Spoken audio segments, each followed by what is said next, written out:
Et en 3 ans, on a vu énormément le secteur évoluer. C'est-à-dire qu'il y a 3 ans, tout le monde voulait faire de l'intelligence artificielle, du machine learning.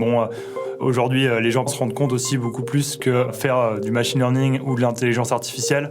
Ça passe d'abord par comprendre ce qu'est une data, à quoi ça sert, comment on la stocke, comment on l'utilise, comment on la maîtrise, avant de faire des modèles de CNN ou de réseaux de neurones super complexes. Bonjour et bienvenue sur Data Driven 101, le podcast qui s'intéresse aux applications concrètes de la data dans toute leur diversité. Je suis Marc Sanselme, fondateur de Scopeo, agence de recherche et développement en data science. Je reçois des professionnels d'horizons variés pour nous parler de leurs aventures, leurs succès, leurs échecs, leurs espoirs, leurs techniques, leurs astuces, leurs histoires et leurs convictions. Aujourd'hui, je reçois Alexandre Mini de Tornaco. Double diplômé de Polytechnique et de HEC, il est fondateur en sortie d'école de DataBird. DataBird est une start-up de formation continue et d'upskilling avec un marché B2B et B2C. Commencé il y a 3 ans et bootstrappé entièrement, ils sont aujourd'hui 17 personnes. Bonjour Alexandre. Bonjour Marc. Alors, est-ce que tu peux nous parler un petit peu plus de DataBird ? Qu'est-ce que vous faites exactement ? Ouais, avec plaisir. En gros, DataBird, c'est un organisme de formation. Donc, comme tu l'as dit, en upskilling et en formation continue. Et on va former principalement sur des compétences techniques ou non, mais globalement sur apprendre la data pour le business. Donc la vision, c'est vraiment que la data irrigue tous les métiers, il y a des besoins partout. Et historiquement, les formations étaient vraiment concentrées plus pour des départements informatiques et des ingénieurs. Nous, l'idée, c'est de prendre un petit peu le cheval de bataille inverse et de se dire que même des profils plus commerciaux, business, doivent être en capacité de maîtriser des logiciels comme Power BI. Donc on a, comme tu l'as dit, 3 ans d'existence, on est une quinzaine d'employés.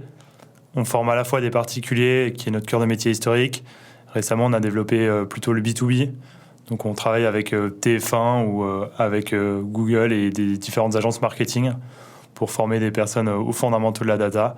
Mais pas que, aussi, on entend, j'imagine que tu as dû entendre parler du cookie-less world, comme les marketeurs aiment bien l'appeler, disparition du cookie tiers. Gros enjeu aussi à ce niveau-là, au niveau du marketing digital. Un enjeu que nous, on va venir aider à tacler. Alors c'est intéressant, cet enjeu de disparition des cookies, vous l'adressez directement au moment de la formation. C'est-à-dire qu'on va aider en fait à mieux valoriser la donnée first party, donc la donnée qui appartient au client. Donc c'est de se dire on a envie d'être moins dépendant d'un cookie d'un prestataire comme Criteo ou autre. Et on a envie de mieux valoriser sa donnée first party, donc c'est comment je vais la stocker, qu'est-ce qu'un data warehouse. Et une fois que j'ai bien stocké mon data warehouse, quelle typologie d'analyse je peux faire. Donc là, c'est par exemple apprendre à coder en SQL pour ensuite mieux la visualiser. Et finalement aussi, il y a beaucoup de marketeurs issus du métier qui n'ont pas connaissance technologique de ce qu'est vraiment un cookie et qui est finalement un traceur qui fait appel au terminal sur l'ordinateur. Donc bien comprendre aussi ces technologies-là et pourquoi elle est amenée à disparaître ou d'après Google qui ne supportera plus Chrome qui ne supportera plus les cookies en 2024. Ok, alors si on refait un pas en arrière, quel est votre état des lieux sur les besoins de formation ? Les besoins de formation, ça va dépendre du secteur forcément, mais globalement, nous, on est assez intimement convaincus de ce que les Américains appellent le lifelong learning. Donc, on doit apprendre tout au long de sa vie, surtout dans la tech. Je pense que tu pourras le confirmer aussi via tes différentes expériences, que les technologies changent assez vite et qu'il faut se former tout au long de sa vie. Il y a plusieurs moyens de se former, bien sûr. On peut s'auto-former, on peut se former par ses pairs au sein de l'entreprise. Et on peut aussi se former avec du savoir qui n'est pas dans l'entreprise, donc avec des prestataires. Nous, on en est l'un d'eux. Et donc, on va former plutôt des entreprises plus traditionnelles qui ont peut-être ce savoir, mais qui est cantonné à un département très... par exemple, le cas d'exemple peut-être plus concret, c'est Publicis qui ont racheté Epsilon, qui est une boîte hyper data, hyper technique. Et en fait, la problématique, c'est que parfois, les profils métiers ne communiquent pas toujours avec les profils d'Epsilon parce qu'ils n'arrivent pas à se comprendre. Et nous, on vient pour ramener du lien entre ces profils métiers et ces profils très techniques, comment on arrive à travailler ensemble, quoi. Ouais, donc vous allez chercher les profils du côté métier et vous leur donnez une couche de peinture technique pour pouvoir communiquer avec les vrais techniciens, c'est ça ? Ouais, c'est ça. Et en fait, ce vernis technique, on peut aller plus ou moins loin. Donc, on peut aller de l'acculturation, on peut apprendre à commencer à coder en SQL, à faire de la vise. Ensuite, on peut aller commencer à faire du Python. Et puis, plus le profil avance avec nous, plus on va pouvoir l'armer de compétences techniques et technologiques. Et ce qui est assez marrant aussi dans ces besoins en formation, c'est que du coup, ça fait 3 ans qu'on a lancé l'entreprise. Et en 3 ans, on a vu énormément le secteur évoluer. C'est-à-dire qu'il y a 3 ans, tout le monde voulait faire de l'intelligence artificielle, du machine learning. Aujourd'hui, les gens parlent beaucoup aussi de ChatGPT. Forcément, c'est des technologies qui bouleversent un petit peu nos modes de vie et de travail surtout. Mais les gens se rendent compte aussi beaucoup plus que faire du machine learning ou de l'intelligence artificielle, ça passe d'abord par comprendre ce qu'est une data, à quoi ça sert, comment on la stocke, comment on l'utilise, comment on la maîtrise. Avant de faire des modèles de CNN ou de réseaux de neurones super complexes, il faut d'abord comprendre le b.a.-ba. Et nous, c'est un peu ce qu'on vient amener aujourd'hui sur le marché français. Et ça, justement, on le voit sur pas mal de profils métiers qui veulent se former pour rester compétitifs sur ces technos-là. C'est assez important pour eux qui se forment à la data pour un peu prendre le train en marche. Moi, j'aime bien l'analogie un petit peu de te dire, on a appris à utiliser un ordinateur, on a appris à utiliser Excel, et maintenant, quelle est l'étape suivante ? On commence à apprendre un petit peu, aller un peu plus loin, à se dire, si je veux passer d'Excel à la techno suivante, c'est quoi ? C'est peut-être Power BI. Ensuite, si je veux comprendre ce qu'il est donné derrière Power BI, c'est du SQL. Donc, c'est un peu dans la continuité des choses, quoi. Alors justement, votre méthode pédagogique chez DataBird, c'est quoi ? Et nous, on est fervents défenseurs, comme beaucoup de bootcamps d'ailleurs, de l'apprentissage par la pratique sur des cas concrets. Donc on est intimement convaincu que c'est en faisant qu'on apprend. Et je pense que c'est d'autant plus vrai, plus on avance dans notre carrière, plus on a besoin de mettre les mains dedans pour comprendre. Je pense peut-être qu'on est moins habitué à des concepts pas abstraits, mais de la théorie pure qu'on a peut-être à la fac ou en école, où on est habitué à toutes ces capacités d'abstraction. Plus on avance dans sa carrière, plus on a besoin de quelque chose de tangible qui est lié à notre univers et à notre quotidien, finalement. Donc ça, c'est super important, c'est qu'on va avoir des cas concrets, en finance, en marketing, en opération, sur différentes problématiques et enjeux data. Par exemple, un exemple très concret, c'est qu'on va apprendre à faire un dashboard sur Looker Studio, sur les leviers marketing d'acquisition, les leviers d'acquisition marketing, pour avoir un meilleur pilotage du budget. Donc c'est un cas très concret. En fait, on va récolter les données de Google Ads, de Facebook Ads et autres pour ensuite faire un pilotage unifié de nos données. Ensuite, on a un accompagnement humain assez fort. Beaucoup de profs, beaucoup d'assistants. On rencontre aussi pas mal de gens du milieu. On fait des talks chaque semaine. Donc, par exemple, on a eu des gens de chez Converteo, qui est une agence de data marketing, avec des boîtes aussi comme Prospect, qui est une succursale de Dentsu, une agence média. Et on a une communauté assez forte, c'est assez important pour nous aussi. Je dirais que c'est un peu le parallèle de la boîte full remote. En fait, tous les gens arrivent à bosser ensemble, mais bosser, et qu'il y a des événements qui sont dédiés pour plus le team building, quoi. Alors, tu t'as dit un truc intéressant à propos de la sensibilisation au budget dépensé, mais le pilotage du budget dépensé. Justement, à ce niveau-là, comment vous faites ? Parce que tu parlais de Data Studio, de BigQuery et compagnie. Mon petite expérience avec ces outils, c'est que on n'a aucune visibilité sur les coûts, qu'on les constate avec un laps de temps de 2 jours après, en allant sur la page dédiée, mais qu'il y a une latence. Et c'est des coûts qui sont quand même très élevés. Ça peut aller vraiment chiffrer vite. Donc, comment est-ce que vous sensibilisez les gens, justement, à cette gestion du budget qui est complètement orthogonale comme sujet à l'utilisation de la donnée, quoi. Comme tu le disais, c'est des coûts qui sont peut-être difficilement chiffrables de prime abord. Ce qui est pas mal avec Looker Studio, c'est que c'est des connecteurs natifs avec tout l'environnement Google, et ça c'est gratuit pour le coup, donc ça permet d'avoir des POC assez rapidement. Et si on voit la valeur, on peut passer effectivement sur des logiciels plus élaborés, comme Looker. Après, en fait, il y a aussi à la fois cette notion de coût et à la fois aussi de return sur le projet. Et aujourd'hui, il y a beaucoup de boîtes qui sont assez matures en data, qui utilisent ces technologies-là. Et en partant de ce principe-là, si on fait des projets à haute valeur ajoutée, je pense que les coûts peuvent être dérisoires par rapport à la valeur ajoutée. Mais c'est vrai que c'est important de parler aussi de coûts de stockage, mais qui sont, je pense qu'on l'a tous vu, beaucoup moins chers qu'historiquement. Un data warehouse, avant, ça coûtait beaucoup plus cher. Et aujourd'hui, on peut arriver un peu à mettre tout et n'importe quoi dedans sans devoir payer des milliers et des cents, du moins au début de l'entreprise, quoi. Et après, nous, ce qu'on recommande, c'est d'engager des profils plus spécialisés, des data ingénieurs, des data architectes qui, eux, connaissent beaucoup mieux les infras et les coûts associés pour ensuite un peu streamliner et réduire les coûts associés à ces technos-là qui peuvent vite chiffrer.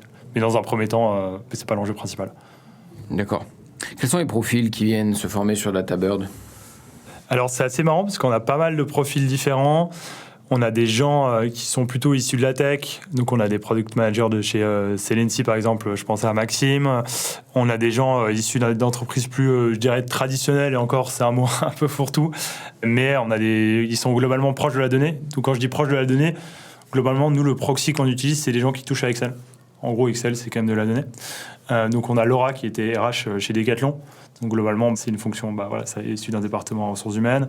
On a François qui, lui, est plutôt dans un département finance, donc plus contrôleur des gestions chez CMA, CGM. On a Charlotte qui était en agence, en SIA. Donc, ce qui est assez marrant dans cette pluralité de profils, c'est que à la fois on a des grosses entreprises comme Decathlon, CMA CGM, des agences, mais surtout, et le plus important, c'est des secteurs vachement différents.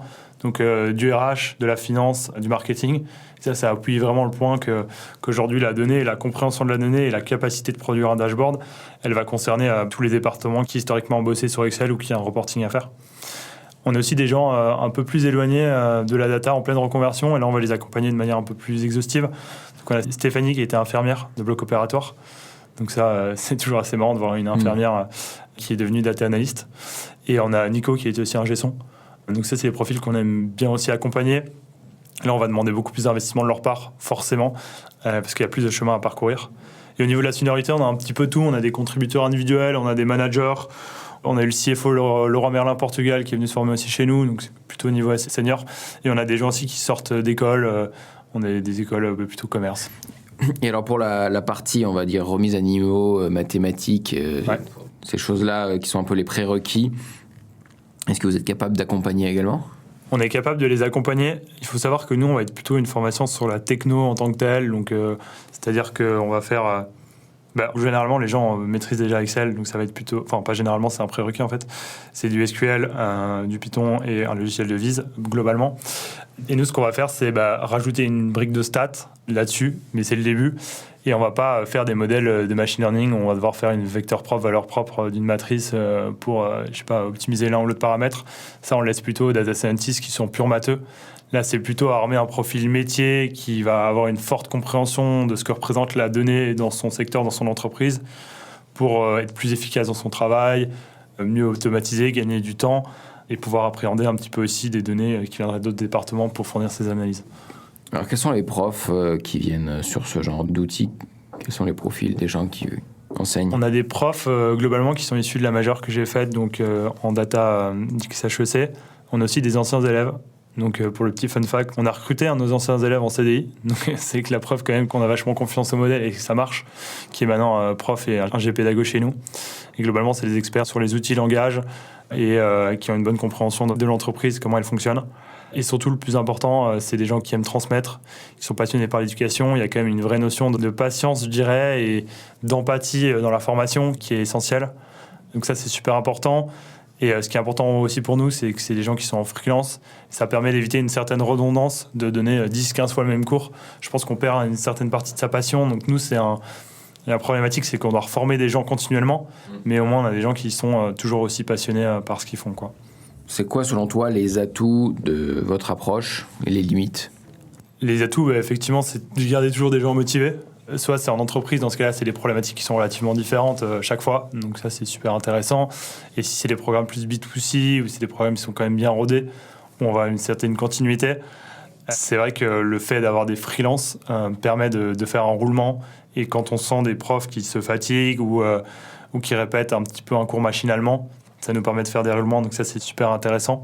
Et la limite, effectivement, c'est la gestion opérationnelle et administrative de notre côté. Il faut savoir qu'un organisme de formation, c'est quand même beaucoup d'administratif aussi, avec des normes comme Calliope ou autres. Bref, je vous passe les détails. Mais globalement, ça demande beaucoup de travail aussi. Donc nous, on a une logique à la fois d'automatiser un maximum cet administratif pour gagner du temps, mais il y aura toujours du temps humain, et du coup, c'est incompressible à ce niveau-là. Comment tu décrirais le persona d'entreprise qui est intéressé par le recrutement d'un profil formé sur DataBird ? Je dirais que c'est globalement beaucoup d'entreprises, si on considère que les profils qu'on forme sont des profils à la fois métiers et techniques.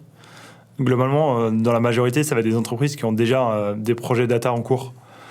Pourquoi ? Parce qu'en fait, elles ont déjà vu l'intérêt de la data dans leur secteur, dans leurs entreprises, ou des projets à forte valeur ajoutée avec gros ROI. Ils disent « Ok, on doit accélérer ». On a peut-être eu 1 ou 2 spécialistes qui l'ont fait. Maintenant, on va devoir avoir quelqu'un plus du métier qui va pouvoir systémiser, apporter un savoir métier sur ces projets-là. Ça, c'est la plus grosse typologie des entreprises. La deuxième entreprise, c'est une plus petite entreprise qui a été vachement sensibilisée au digital, qui a envie de monter ses premiers projets. Je le mentionnais, je pense qu'un gros projet dès le début, c'est peut-être un modèle au début, si c'est un abonnement, c'est un modèle de churn, mais sinon, ce sera plutôt un modèle, sans être vraiment un modèle, mais un dashboard qui permet d'unifier les coûts marketing et d'avoir un CAC complet si on fait avec les données CRM derrière. Ça, c'est des modèles, c'est des dashboards à grande valeur ajoutée.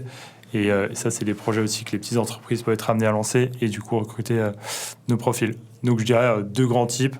Soit c'est des profils qui ont déjà des projets data, soit c'est celles qui sont acculturées au digital qui veulent en lancer. Et le troisième, si je me lâche, c'est un peu les ESN et les SS2I qui ont des gros besoins de recrutement là-dessus. Mais que ce soit en tech ou en data analyse, je pense que ça touche un peu à tout. Alors au niveau de la demande, des gens qui veulent se former et des entreprises qui veulent former leurs employés, quelles sont les tendances, quels sont les outils qui se démarquent selon toi ? Et je pense que ça va dépendre un petit peu du secteur. Je dirais que Google est quand même très bien implanté dans tout ce qui va être marketing. Ils sont très forts là-dedans. Après, à prendre avec des pincettes, c'est que mon propre vécu, mais tout ce qui va être finance, c'est plutôt des utilisateurs d'Excel. Donc la suite d'Excel, ça va être plutôt Power BI dans les mêmes logiques. Donc il y a un peu ces dichotomies avec le marketing va utiliser très friand la suite Google, la finance plus friand la suite Microsoft. Donc on va avoir un petit peu cette bataille entre effectivement un BigQuery avec un Looker Studio par exemple, et puis quelque chose peut-être un peu plus custom avec, je sais pas, peut-être Amazon en cloud qui est un peu moins cher, et ensuite un Power BI derrière. Donc ça, c'est les outils qu'on voit un peu. Historiquement, on voyait beaucoup de tableaux. Je sais pas pourquoi, peut-être qu'on est hyper biaisé dans notre approche, étant donné qu'on voit pas toutes les entreprises, qu'on n'a pas fait un panorama global, mais je vois moins en moins de tableaux. Ouais. Beaucoup de SQL. Beaucoup de SQL aussi, qui est quand même un peu la suite logique. Python, c'est pour comprendre les logiques de code souvent. Et puis après, si c'est pour accompagner des projets sur le plus long terme, ça met quand même beaucoup plus de temps de former à Python, qui est un langage plutôt... effectivement, si on doit commencer à apprendre les objets, etc., ça met plus de temps pour faire un beau code bien clean. On fait aussi un peu d'Excel, même pas mal d'Excel. Il y a quand même, je pense qu'il faut se le rappeler, même si on est formation en data, l'Excel, c'est de la data. Donc en fait, il y a beaucoup de gens aujourd'hui en entreprise qui ont encore des difficultés sur Excel et c'est hyper important. C'est la première marche avant de faire autre chose. Et puis après, des sensibilisations au machine learning ou autres, sachant que moi, j'ai quand même une formation initiale là-dedans. Et le dernier point aussi, c'est plus data marketing. On en parlait au début avec les cookies tiers. À la fin des cookies tiers, en fait, on voit aussi qu'il y a pas mal de formations, mais des demandes du moins dans le consent, donc les CMP, compréhension de l'e-privacy, RGPD, comment faire du data sharing avec des data clean room. Donc là, je lâche un peu des buzzwords comme ça, mais globalement, c'est des enjeux assez importants. Et puis la compréhension aussi d'un MMM, d'un marketing mix modeling. Donc là, c'est plutôt assez niche comme secteur, mais des grands besoins. Ouais, sur des clients, il y en a combien qui veulent faire du marketing ? Sur des clients, je dirais en B2B, c'est quand même assez important.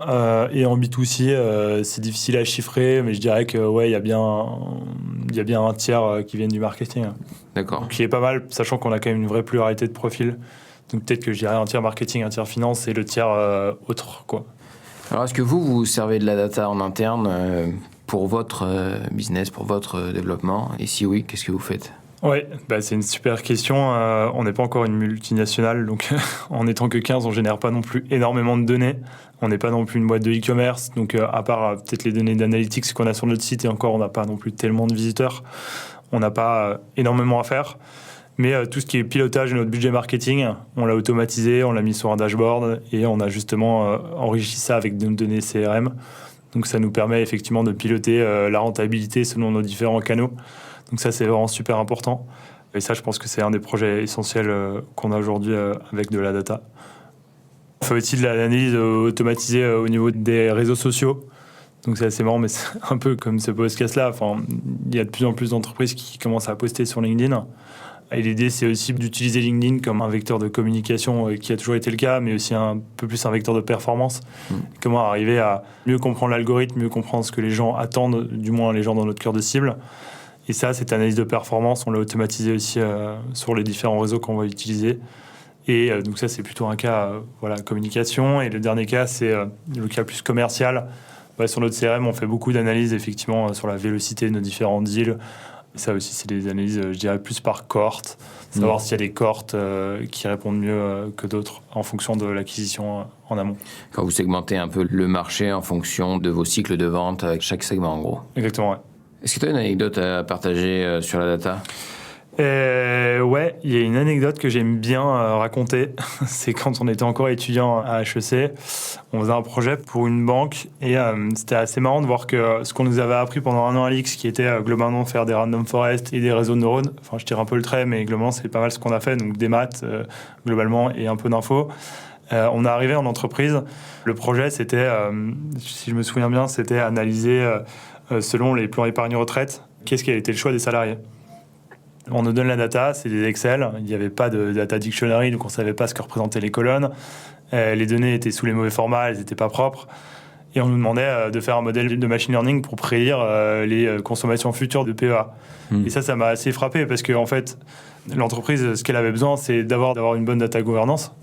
C'est d'avoir des données clean au bon endroit et bien documentées. Ensuite, c'est de faire des premières analyses plus sur de l'historique ou du présent. Qu'est-ce que les gens utilisent en ce moment? Qu'est-ce qu'ils consomment? Pourquoi? Est-ce qu'on peut segmenter, faire des typologies de salariés, des segments de salariés, pour ensuite, après, faire des modèles de prédiction. Et du coup, c'était un peu mettre la charrue avant les bœufs, de dire, nous, on a fait un super modèle d'intelligence artificielle qui marche trop bien, mais en fait, on n'a pas trop compris ce qui s'était passé avant ou maintenant. Du coup, c'est un peu pour ça c'est aussi ça qui nous a poussé à lancer la formation. Ouais, en fait, être capable de mettre les bons noms sur chaque colonne, relier les colonnes d'une table à l'autre, ce genre de choses. Exactement, ouais. Il y a bien plus de valeur là-dedans que dans le modèle de machine learning, quoi. À court terme, en tout cas, ouais. Et puis souvent, c'est difficile de faire le modèle machine learning sans l'avoir fait avant. Ouais. Est-ce que tu as une opinion à nous partager sur la data? Nous, comme on parlait un peu pas mal de marketing, je pense que c'est important aussi de relier ça à des enjeux éthiques et moraux. Je pense que c'est important à la fois dans des modèles de machine learning, mais qui dépassent un petit peu le cadre de ce que nous on fait, mais qui est quand même important, dans quelle mesure l'algorithme est responsable d'une décision qu'il prend. Ça, c'est des sujets qui sont assez intéressants. Et puis les enjeux éthiques et moraux, on parle beaucoup d'écologie, on est assez impliqués aussi, nous, là-dedans. On parle aussi pas mal de décroissance. Si on veut aller dans un modèle qui est plus raisonnable en termes de consommation et qu'on va utiliser la data pour mieux segmenter, donc mieux vendre, en fait, où est-ce qu'on met le curseur entre on prône un modèle qui est viable et un modèle où on essaie de toujours mieux cibler pour toujours mieux vendre? Et c'est vrai que parfois, nous, on ne sait pas sur quel pied danser parce qu'en même temps, c'est super intéressant et en même temps, il faut le faire avec cette conscience-là, quoi. Et qu'est-ce qu'on peut faire alors? C'est quoi votre conclusion là-dessus? La conclusion, c'est que, en fait, pour moi, la data, ça va être plutôt polarisant. C'est-à-dire que si la consommation, entre guillemets, elle est néfaste, on va la pousser vers un côté néfaste. Si on a une consommation qui est plutôt positive, on va la pousser vers une consommation positive. C'est-à-dire que le marketing, ça va vendre et mettre en exergue certains comportements. Donc si, par exemple, on va pousser des produits qui sont, je vais pas rentrer dans un débat, mais plus locaux, plus responsables, si on va pousser les consommateurs à prendre connaissance de ces produits-là pour ensuite mieux consommer, c'est super intéressant. Par contre, si on va pousser des produits au niveau du marketing qui respectent moins l'environnement, dans ce cas-là, on exacerbe les comportements de chacun, quoi. Et c'est ça un petit peu à l'avoir en tête quand on fait ça. Alors, quel conseil tu donnes aux élèves qui sortent de DataBird? Un conseil qui est, je pense, qui vaut pour à la fois quand on sort ou quand on ne sort pas de DataBird, mais qui nous anime beaucoup, c'est de continuer d'apprendre. Je pense que dans la tech, c'est vachement le cas. En fait, quand on développe, il y a tout le temps des nouveaux frameworks qui voient le jour. On va tout le temps sur Stack Overflow, on va se renseigner sur ce qui est sorti. On a quand même ce grand paradigme d'utiliser Google dans son quotidien et dans son travail. Un petit peu moins en business.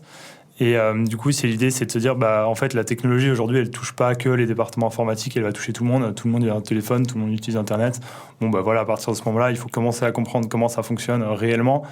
Et puis ensuite, continuer d'apprendre parce que on parlait des cookies tiers, si ça disparaît, en fait, je pense que peu de gens savent ce qu'est un cookie et peu de gens savent ce qui se passe quand on clique à accepter ou refuser quand on va sur Internet.